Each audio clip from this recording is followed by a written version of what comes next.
ഗുരുവായൂരപ്പൻ ചകിരികൊണ്ട് തുലാഭാരം നേർന്ന കഥ അറിയാമോ? കുറെ നാളുകൾക്ക് മുൻപ് ഒരാൾ ഗുരുവായൂരപ്പനെ കാണുവാനായി വളരെ കഷ്ടപ്പെട്ട് വളരെ ദൂരെ നിന്നും എത്തി. വളരെ കഷ്ടപ്പെട്ട് ആ നീണ്ട ക്യൂവിൽ നിന്ന് അങ്ങനെ ഭഗവാനെ കണ്ടു തൊഴുതു പ്രാർത്ഥിക്കുന്നു. ഭഗവാനെ കൃഷ്ണ, കാത്തുരക്ഷിക്കണേ. ഞാൻ സാമ്പത്തികപരമായിട്ട് നല്ല ബുദ്ധിമുട്ടിലാണ് ജീവിക്കുന്നത്. കഷ്ടപ്പെട്ട് യാത്ര ചെയ്താണ് ഭഗവാന്റെ മുന്നിൽ എത്തിയിരിക്കുന്നത്. ഭഗവാൻ സമർപ്പിക്കുവാൻ എന്റെ കയ്യിൽ ഒന്നുമില്ല, എന്റെ ഈ ഭക്തി അല്ലാതെ. സാമ്പത്തികപരമായിട്ട് ഞാൻ നല്ല ഒരു ഉയർച്ച ഉണ്ടായാൽ ആ സമയത്ത് ഞാൻ ഭഗവാൻ ചകിരി കൊണ്ട് തുലാഭാരം നടത്തിക്കൊള്ളാം. ആ ഗുരുവായൂർ കണ്ണന്റെ മുന്നിൽ നിന്ന് പ്രാർത്ഥിച്ചു.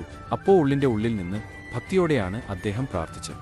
എന്തായാലും ആ ഭക്തന്റെ ആ പ്രാർത്ഥന ഭഗവാൻ കേട്ടു. അങ്ങനെ അദ്ദേഹം കുറെ നാളുകൾ ശേഷം വളരെ വലിയ ഒരു സാമ്പത്തിക സ്ഥിതിയുള്ള അഭിവൃദ്ധിയുള്ള ഒരാളായി മാറി. അങ്ങനെ അദ്ദേഹത്തിന്റെ മക്കളെ എല്ലാം കല്യാണം കഴിച്ചുവിട്ടു. അങ്ങനെ പിന്നീട് അദ്ദേഹം വീണ്ടും ഒരിക്കൽ ഗുരുവായൂരിലേക്ക് വരികയാണ്. അദ്ദേഹം വരുന്നത് സ്വന്തം കാറിലാണ്. അദ്ദേഹത്തിന്റെ കൂടെ ഭാര്യയും മക്കളും ബന്ധുമിത്രാദികളും ഒക്കെ ആയിട്ടാണ് വരുന്നത്. അപ്പോ അദ്ദേഹത്തിന് അറിയാം, പണ്ട് ഭഗവാൻ ഒരു വഴിപാട് നേർന്നിട്ടുണ്ട്.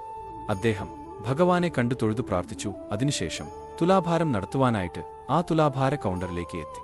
അവിടെ ചെന്നപ്പോൾ അവർ ചോദിച്ചു, എന്തുകൊണ്ടാണ് തുലാഭാരം നടത്താൻ ഉദ്ദേശിക്കുന്നത് എന്ന്. അപ്പോ അദ്ദേഹം ഒന്ന് ശങ്കിച്ചു. പണ്ടത്തെ സ്ഥിതിയല്ല ഇപ്പോൾ, ഒരുപാട് മാറി വലിയ പണക്കാരനായി. തന്നെയുമല്ല, തന്റെ കൂടെ തന്റെ ബന്ധുക്കൾ എല്ലാം നിൽക്കുന്നു. അവരുടെ മുന്നിൽ വച്ച് ചകിരി കൊണ്ടാണ് നടത്തേണ്ടത് എന്ന് പറയാൻ ഒരു നാണക്കേട് പോലെ തോന്നി. അപ്പോൾ അദ്ദേഹം പറഞ്ഞു, എന്റെ ഓർമ്മ ശരിയാണെങ്കിൽ ഞാൻ ഭഗവാൻ നേർന്നത് കദളിപ്പഴം കൊണ്ടാണ് എന്ന് പറഞ്ഞു. ഉടനെ തന്നെ കദളിപ്പഴ കുലകൾ അദ്ദേഹത്തിന്റെ തൂക്കം അനുസരിച്ച് തുലാഭാരം നടത്തുവാൻ തുടങ്ങി. എത്ര കദളിപ്പഴം വെച്ചിട്ടും ആ തുലാഭാരത്തട്ട് താഴ്ന്നില്ല. അപ്പോൾ ക്ഷേത്രം ജീവനക്കാരൻ ചോദിച്ചു, താങ്കൾ കദളിപ്പഴം കൊണ്ട് തന്നെയാണോ തുലാഭാരം നേർന്നത്? ഇത് താഴുന്നില്ലല്ലോ. എനിക്ക് തോന്നുന്നു ഞാൻ താമരമൊട്ടുകൊണ്ടാണ് തുലാഭാരം നേർന്നത് എന്ന്.